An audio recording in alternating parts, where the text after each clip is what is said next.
Hey kids, it's Mr. Fly here, hope you're well, and welcome back to the channel, where today I'm going to bring you another bike review, but something a little bit different, because this is what I'm calling my quick and dirty review. Now, I did a review a little while ago, I think it was on the Honda CB1000, and it was a review I did unexpectedly, where I wasn't prepared for the review at all. I didn't cover the specs, anything like that, and I just really talked about how the bike made me feel, and that went down really well on the channel. So what I thought I would do is the same on this particular bike. This bike has just been delivered to me.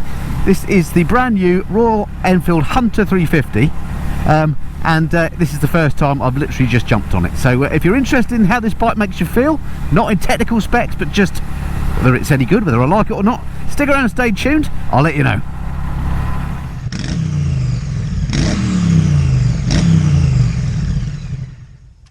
Alright, so I'm keeping this review super simple then, and the idea is that I've got this bike for a couple of weeks. I'm going to bring you this, which is my quick and dirty review, which just gives you my initial thoughts on the bike, how it makes me feel. Then I'll bring you a more in-depth, top quality, ultimate type review, which will cover all the specs and what it's like to ride in town and all that sort of thing, and maybe at night and different weathers, different roads, that kind of thing. So that'll be the most in-depth review, and then at the end of the period I'll bring you kind of the lessons I've learned. So I think this is going to be quite a popular bike on the channel, so I thought I'd bring you a number of videos on it. So this is the first one. Stick around and stay tuned to the channel for those other videos that will be coming up over the next few weeks, which is a good reminder to subscribe to the channel if you're interested in this bike. Anyway, the other thing I'm doing slightly differently is, again, not only am I keeping it simple from a preparation point of view, by literally just jumping on the bike, but I'm keeping it simple from a filming and editing point of view. So mainly, you're just going to see this view from the camera, from the helmet mounted camera, but I have got the 360 on as well, and eagle-eyed ones amongst you may notice that the 360 camera I'm using is the newfangled Insta360, I think it's called the X3. And the reason why I'm using that is not because I've been sent one for free, certainly not. I had to pay for that one. Bought it with my own cash. It was 570 quid with the mount as well, something like that. And the reason why I'm using that rather than my old one, which was perfectly good, is because I was out riding some bikes the other day up at Superbike Factory. Videos coming soon if they're not already up on the channel about that one. And sadly the 360 camera I had fell off the back of the bike and I lost it. So that was a bit of flipping annoying. So that turned out to be an expensive day reviewing. Thank you, sir or madam. Anyway, back to the Hunter 350. So I don't know anything about the bike. I've not looked up the specs yet. I'm going to do my homework when I get home on the bike, so I can bring you more detailed reviews down the line, as I say. I call it a Hunter 350. I think technically it's actually the HNTR 350. That's certainly what I've seen on the official blurb, and on the side of the bike that's what it says. And I suspect it's called that because maybe there's a trademark on Hunter in the UK, I don't know. Certainly there was the old Hillman Hunter, wasn't there, the car, and there was the Hawker Hunter, the aeroplane. I've got a feeling there might even be a pair of Wellington boots called Hunter, I'm not sure. Anyway, so that may be why it's called officially the HNTR, but we all know it is the Hunter. It's been around for a little while. I'm a bit late to this review. I'm not sure why that is actually, because I do quite like the looks of this bike. I'll take a snap of it for the thumbnail necessarily. That's the only bit of complexity in the editing that I'll do. So this is what the bike looks like on that snap, and or a similar snap. I might have taken a few, I don't know, I haven't done them yet. And it is a good looking thing. I'll show you more detail of the bike when I do the ultimate review. But I must say, as I got the bike delivered a couple of hours ago and just had a look at it as it rolled off the back of the van, I have to say it's a beautiful quality thing. It really is. I mean, this bike is not expensive, it's built down to a price, but you wouldn't necessarily know it looking at it. This is leaps and bounds ahead of old Royal Enfields. You know, when they used to make the old what was it called, the calf racer one, not the current one that's the 650, but the old one, forgotten what it's called even, but that was a hideous thing to ride. And the old classic 500 as well, which looked amazing but was pretty agricultural to ride. Well, these are in a different league now. These are even in a different league to things like the Interceptor that I'm an owner of. Even though the Interceptor build quality is adequate, build quality on this is really nice. It's up there with, you know, it's almost up there on a par with Triumph. So I don't know if these are built in a different factory to the likes of the Interceptor, and indeed the Himalayan as well, or Himalayan. That is nowhere near the build quality of this. Even the the The current one, the Scram as well, which is based on the Himalayan, is not in the same league of build quality as this and the other 350 based bikes that I've ridden. Thank you, sir or madam. The other ones I've ridden have got the same engine as this, and that'll be the classic 350, a bike that I absolutely loved. I'll stick a link in the corner to that review. If you haven't seen that and you're interested in these bikes, go and have a look at that.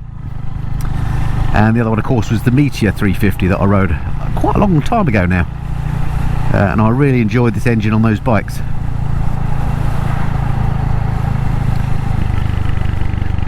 So kind of what's the thing that strikes me as different about this over the Meteor and the classic 350, which, as I say, you'd expect to feel quite similar to this because it's the same engine, at least I think it is. Well, this sounds a lot different, I have to say. They've done something to the pipe on this. It's got a great sound. Well, hello, what's going on here?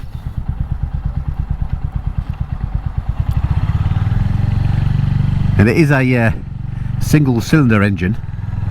They've done all sorts of clever stuff with it to take away the thumpiness. I assume balancer shafts and what have you, to make it a very smooth engine. I commented before on the classic 350 and on the Meteor how smooth the engine felt, and this is no different, but it does sound very different. It's got a good low rumble to it, but you can't feel it thumping through the seat in that way. Yet more temporary traffic lights. So I'm hoping the mic is picking up that engine noise from the helmet okay, because it does sound great. Thank you, sir or madam. Come slightly the wrong way here actually. I was hoping to do a slightly different route to this. Let's wind her up a bit. Yeah, I'm in third gear now, and when you put full throttle on, she does take a little while to catch up with you. So it's certainly not a fast bike. What's this person doing? Let me go. Alright, thank you. Very kind. Right.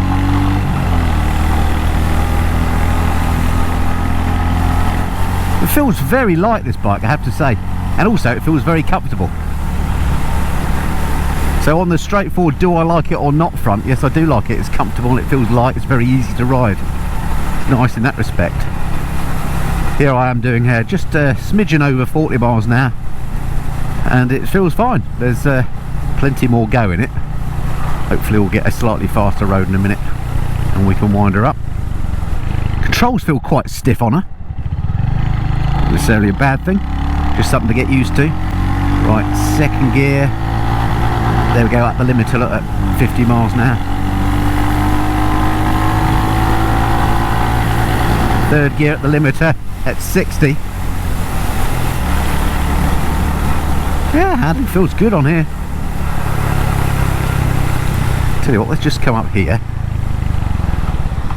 Just show you the bike very quickly, not in any great detail, because as I say, we'll cover that on later reviews, but let me just show you what we're talking about here. Get her in neutral. Neutral, very easy to find. Stands quite stiff, quite tall as well. Go over very far. Is she going to stay? Yes. Alright, here she is then. Looks alright, doesn't it? Like this paint scheme. It says Royal in massive letters obviously there. Does it say Enfield on this side? Yes it does. I like what they've done there. Nice big seat. Blacked out engine. Air cooled. Just looking for an oil cooler. There must be an oil cooler somewhere. But yeah, proper fins, so cooling her down. Nice, looks good, doesn't it? There's the light on the front, which is an old school halogen one. Let's just try the indicators. Yeah, nothing LED there. Yeah, I think as bikes go, she looks alright. Single disc on the front, by the looks of it. It's got ABS. Twin shocks at the back, and an interesting light cluster at the back. Nice, it's a nice looking thing. Alright, let's carry on. Hasn't got one of those horrible plastic, gosh the stand's quite hard to get up, hasn't got one of those horrible plastic brake fluid reservoirs either, which is quite nice. Right, I don't even know how many gears this has got. Let's get back on the main road, or bigger road and just see how many we've got. Right. The second, quite long gearing on this actually. Wait there, okay, come out then. Right, let's see, second gear. Limiter at about 48.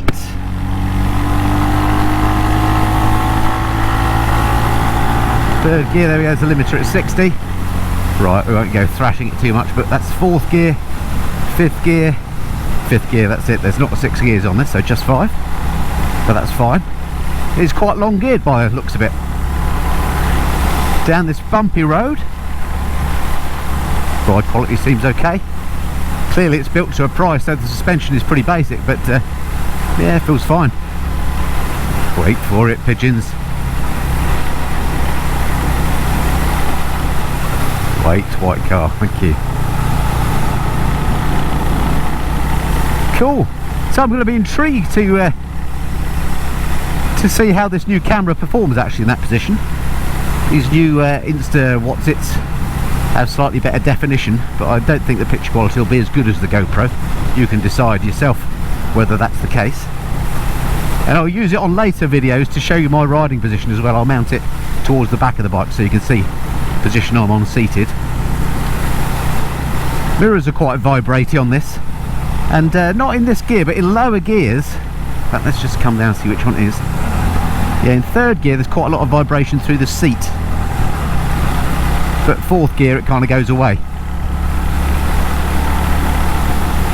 But yeah, things I like about bikes are, well, I suppose the primary things are how they look, how they feel, and how they sound. I know it's all a bit sad, but you don't need to look at a spec sheet for that, do you? So the looks department, for me, it wins. It looks good, so tick in that box. How it feels to ride, really nice actually. It feels really light. I'm guessing the weight, but you know, well, it's definitely sub 200 kilograms. It feels a very light bike, and it handles nicely. And then on my third, do I like it or not, on these initial reviews, which is the sound, yeah, it sounds great. Oh, and then of course the other really important thing that I look for on initial rides, on test rides and on bikes, is the comfort factor, and this definitely scores there. So look, sound, ride, comfort factor, it's a win. So yeah, this quick and dirty review, my first impressions ride of the HNTR, to give it its proper title, 350. It's a thumbs up, I like it.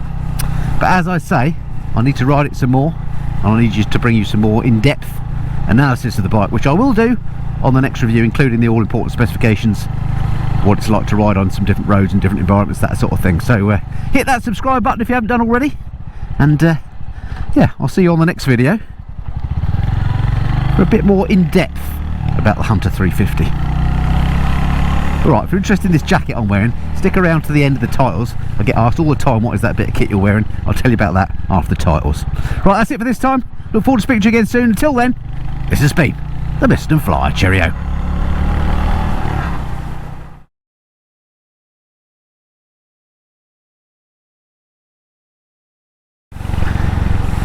Okay, so thank you for sticking around till the very end of the video. And I just want to tell you about the jacket I'm wearing, because I always get asked, whenever I don't do one of these little add-ons at the end of the video, about the kit that I'm wearing. So this particular jacket I'm wearing is from a company called Segura, I think French, and this is called their Funky jacket. It's a really nice bit of kit if you're on a retro style bike. Proper leather, of course. It's comfortable and quite warm. It's not a particularly hot day today. It's about 10 degrees. I'm nice and warm on here, and I think it looks great as well, but you could be the judge of that. I'll stick a link below to the Sports Bike Shop as to where you can, which is where you can buy this. I find Sports Bike Shop excellent in terms of their pricing, delivery and service, so that's who I'd recommend you go and buy it from. But if you don't want to buy online, you want to go and find your local dealer, then go and check out bikerheads.co.uk. I'll put a link to them below as well. They're sponsors of the channel. I think they're the distributors technically of this, so go and have a look at their website and it will tell you where your local dealer is, and also give you more information about the jacket as well. I'll put the price on the screen now, I haven't looked that up. So if you fancy one of these, do go and follow one of those links, find out more about it. And that link below to Sports Bike Shop, by the way, full disclosure, that's what's called an affiliate link. So if you do click on that and you subsequently buy something, you're helping out the channel, because I get a little bit of a kickback from that as well, but at no extra cost to you. And I do find Sports Bike Shops pretty competitive pricing anyway, and their service and delivery return options are second to none as well. So go and check those out. Or if you want to go and try on at your local dealer, as I say, check out bikeheads.co.uk. You can find out where they are. All right, that's the jacket. The gloves, by the way, if you're interested in those as well, they're from Segura too. And these, I can't remember the name of them, but I'll put them on the screen. And again, I'll put a link to Sports Bike Shop to the gloves as well, just in case you're interested in them. All right, look forward to speaking to you again soon.